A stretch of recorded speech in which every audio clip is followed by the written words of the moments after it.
I've been on the hunt for the perfect enchilada. For me, that means it has to not only be flavorful, but fast. I'm gonna show you how to make it today. This one goes from the fridge to the oven in about 15 minutes. And as a bonus for all of you overachievers out there, I'm gonna show you how to home make salsa verde. I hope you'll stick with me.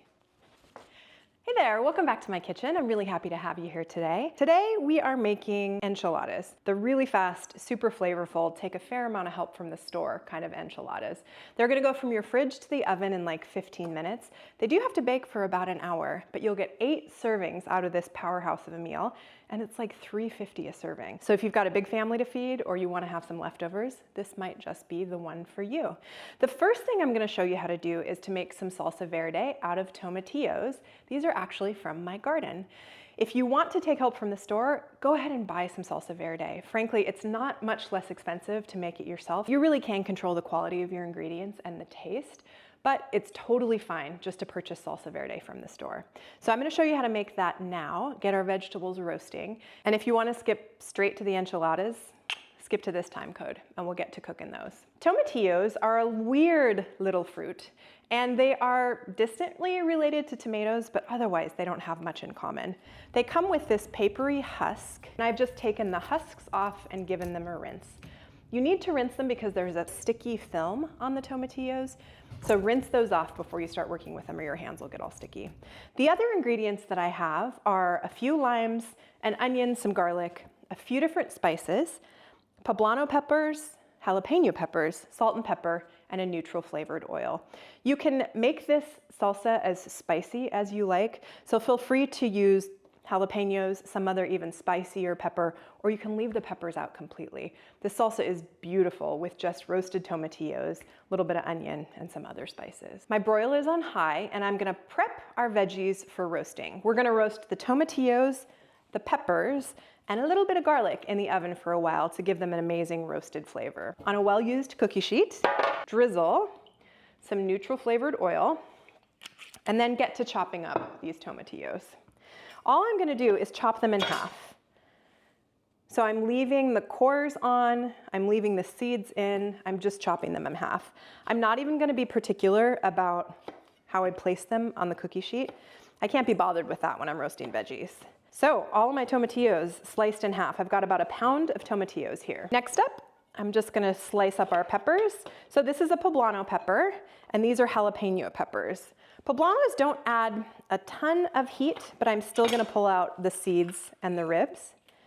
I do a little bit of spice in this house, but not a ton. So I would encourage you to spice at your discretion. Best way for me to cut a pepper is I slice the top off, I slice it in half, and then I pull out the seeds and ribs. So I just run my thumb along the pepper and pull out those seeds and ribs.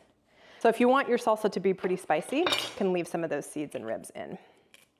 I'm just gonna cut these into chunks. This is all gonna go in a blender when it's roasted. So I don't need to be too particular about cutting these perfectly.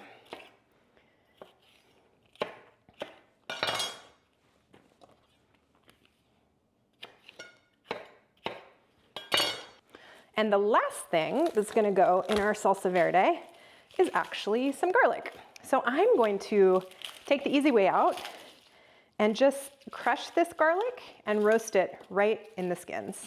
Again, garlic is kind of a choose your own adventure for me. These are giant cloves. So I'm gonna use, call it 4 of them. And I'll be able to fish those papers out at the end after this is roasted. Okay, I'm gonna add some salt and pepper. And then a little bit of spice. I'm gonna add a little bit of red chili flakes for a different type of heat. About a tablespoon of cumin. And a little bit of ancho chili pepper. Probably about a teaspoon. Just making sure that all of my veggies and peppers are covered in that oil and spreading the spices around evenly. If any of the papers come off, you can just pull them out at this point. So this is gonna go under my broiler for probably 12 to 15 minutes until the tomatillos start to blister and the peppers start to turn brown or black. I'm gonna get my hands washed, get this under the broiler, and I'll be right back. I can smell our tomatillos and peppers. I think they're done. Beautiful, nice and dark and blistered. It's exactly what we wanted. Now it's time to assemble the rest of our salsa verde. Our tomatillos, peppers, and garlic are cooling down a little bit on the stove. It took about 12 minutes under the broiler. You can take them a little bit less dark if you'd like. This is about as roasted as I would take them. They're black and blistered and really gonna impart some great flavor into that salsa verde. So the next step is to get a few things in my Vitamix. You can use a food processor, you can use another blender. You can probably mince this up and do something like use a potato masher by hand if you don't have any of these fancy kitchen tools. For me, with the tools in my kitchen, the Vitamix is the easiest. So here I've got a bunch of cilantro, a couple sprigs of fresh oregano, which is totally optional, a couple of cups of water, 4 limes, an onion that I'm only gonna use about half of, and some salt and pepper. So I'm just gonna start throwing things into the Vitamix. This is my favorite way to make salsa verde. If you don't like cilantro, leave it out. I'm gonna pick a little bit of this oregano off the stem, throw it in. So oregano is very strong. You probably only need a tablespoon or 2 of fresh oregano. You can also use dried oregano. I find the flavor of fresh oregano a little bit better. I'm going to cut into this onion. I'm gonna start with about half of it. So this salsa verde is kind of a game of mix until you get the consistency that you like.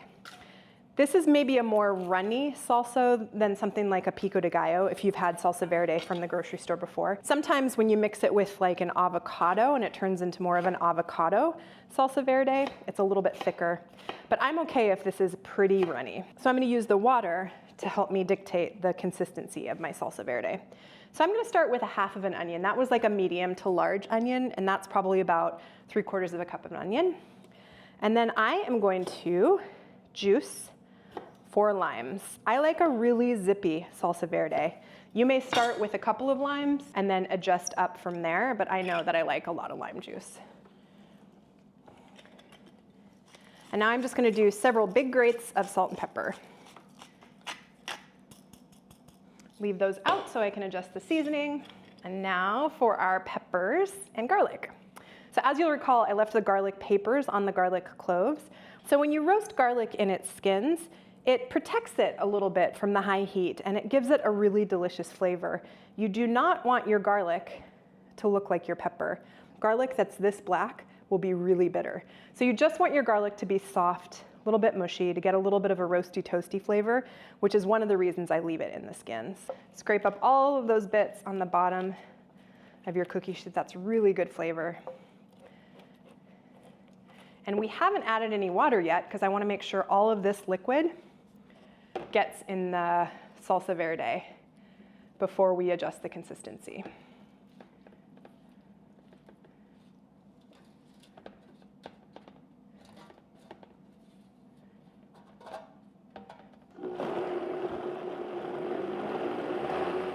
First blitz is done. So this is a little bit thick for what I'd like. I'm gonna taste, maybe add some water. So first taste test. Really good. It's got a nice level of spice. It needs some more salt and pepper. And I'm gonna thin it out a little bit with water. I'm also gonna add a wild card ingredient, which is absolutely not traditional. In some salsa verde recipes, I have seen sugar. I've never seen maple syrup, but I'm gonna add a little bit of maple syrup up to this. Just needs a little bit of sweetness in the background. So just a tiny little bit of maple syrup. That's probably a tablespoon or less. Several grinds of salt and some more pepper. So I'm gonna add some water now. I'm looking for 3 to 4 cups total of salsa verde. So that's 2 commercial-sized 16-ounce cans or jars if you're buying it from the store. I'm gonna start by adding about a cup of this water to my salsa verde and see where that gets us. We're at about almost 3 cups right now without any of the water being added in.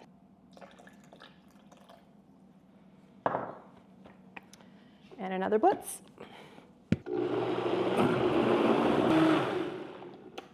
So after blitz number 2, that's the consistency we're looking for. So the other ingredients in our fast and easy enchiladas are butternut squash, a can of black beans, a poblano and a jalapeno that is not roasted. If you'd like to add these are completely optional, corn tortillas, and a whole boatload, probably about 2 cups worth of cheese. I'm using pepper jack cheese. If you've never cooked with a butternut squash, I would encourage you to try it. They're really delicious, packed with vitamins and minerals.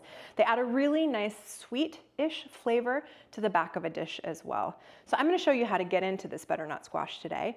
But if squash is not your jam, you could use sweet potatoes, you could use white potatoes, you could use other vegetables like zucchini, or you could just leave the veggie out completely. I found that people have very strong opinions on vegetables in dishes like this.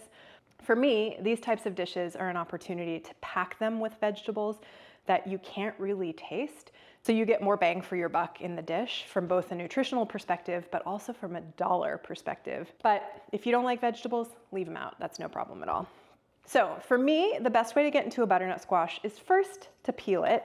So I'm just gonna use a carrot peeler and peel down the butternut squash. I don't mind a little bit of this white part, but I am gonna peel a little bit of it off to get down to the really orange flesh. It should look a little something like this. And then I take the top and the tail off, discard those. I put it up on that flat end and I slice down the middle. And you've got 2 hemispheres of butternut squash. Now all I do is take a spoon and carve out the seeds. I like to put the cut side down and slice it in half moons. Just provides a more stable base to cut a big vegetable like this. And then we're looking for like 1/4 inch chunks. So I'll stack up a couple of those half moons, cut them into planks, and cut those planks into chunks. Last couple bits of the filling for our fast and easy enchiladas. Open up a can of black beans. We're gonna drain these, but we don't need to rinse them. Black beans go in with our squash. Now I'm just gonna cut a couple more peppers, the same as we did before. So to fine dice something like a jalapeno, I put it skin side down, slice it in very small planks, turn those, and then slice those into very small chunks. We're making a dice here, really small dice. Don't forget to wash your hands after you work with any sort of hot peppers.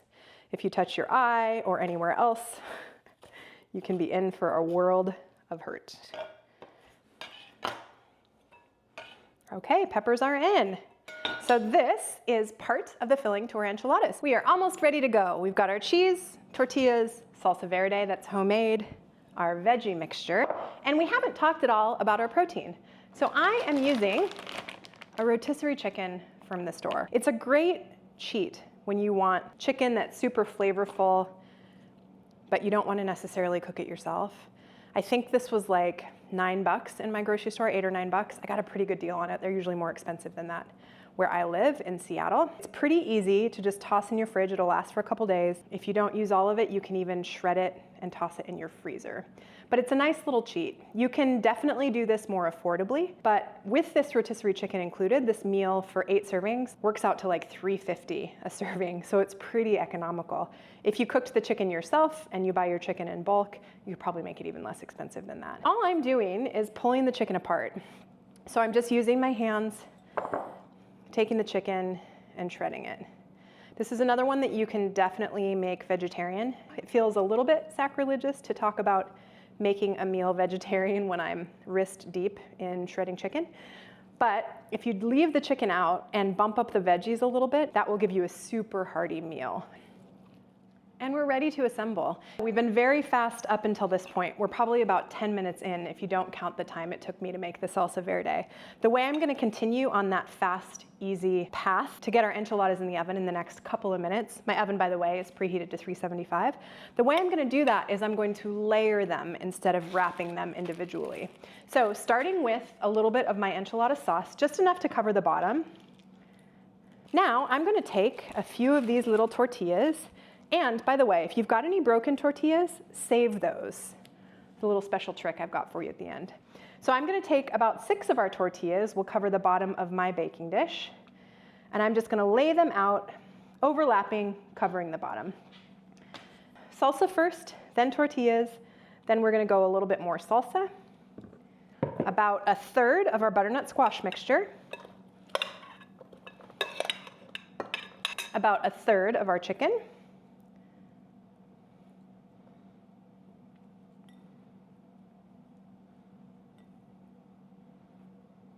and a little sprinkle of cheese. You can split this up evenly into thirds with the cheese if you like. I like to have a little bit more cheese on top, so I'll probably go a little bit shy on these couple of layers. Back to our tortillas.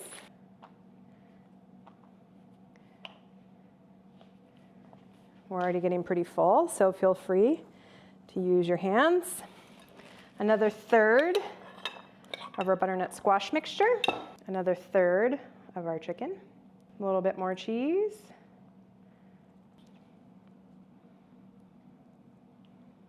And our last layer, salsa verde.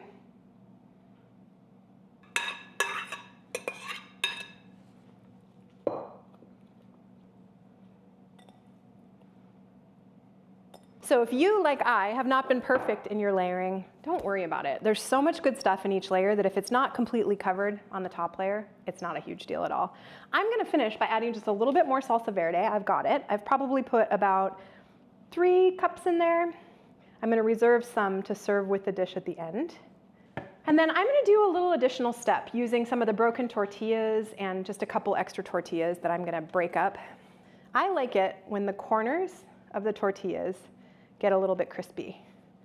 So what I do is kind of encourage that to happen by breaking a couple of our corn tortillas over the top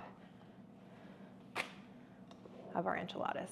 All right, now we finish by covering with cheese.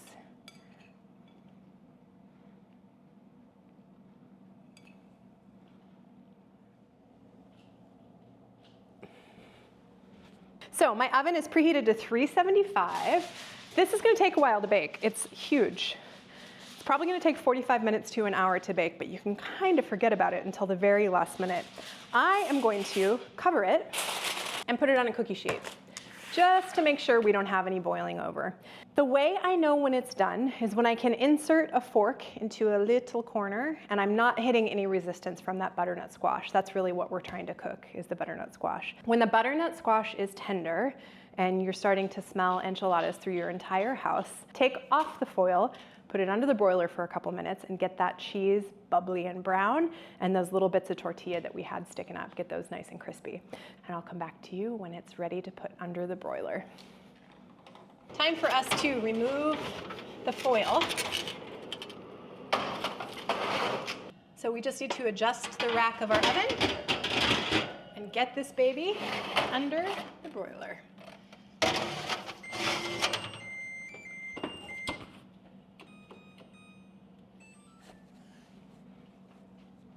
Our enchiladas have been cooling down for about 10 minutes and I can't wait any longer, so I am going in. My serving suggestion for this one is a little bit of that salsa verde, if you reserved some sliced jalapenos and cilantro, and sour cream.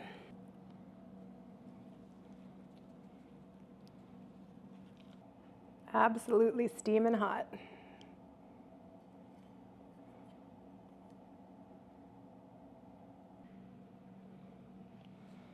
A little bit of lime juice over the top. A little bit more of our salsa. And there you have salsa verde, chicken, butternut squash enchiladas. Let's give it a taste.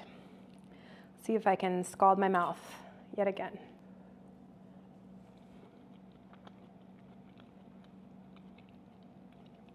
I'd say we were successful in making a fast and flavorful enchilada. Thank you so much for being here. I really appreciate it. If you liked this video, please give it a like. If you want to see more from me, please subscribe to my channel. If you decide to make this, please let me know in the comments. As always, I love to hear your feedback and thoughts about any of the recipes that I make. I look forward to seeing you here next time. Cheers.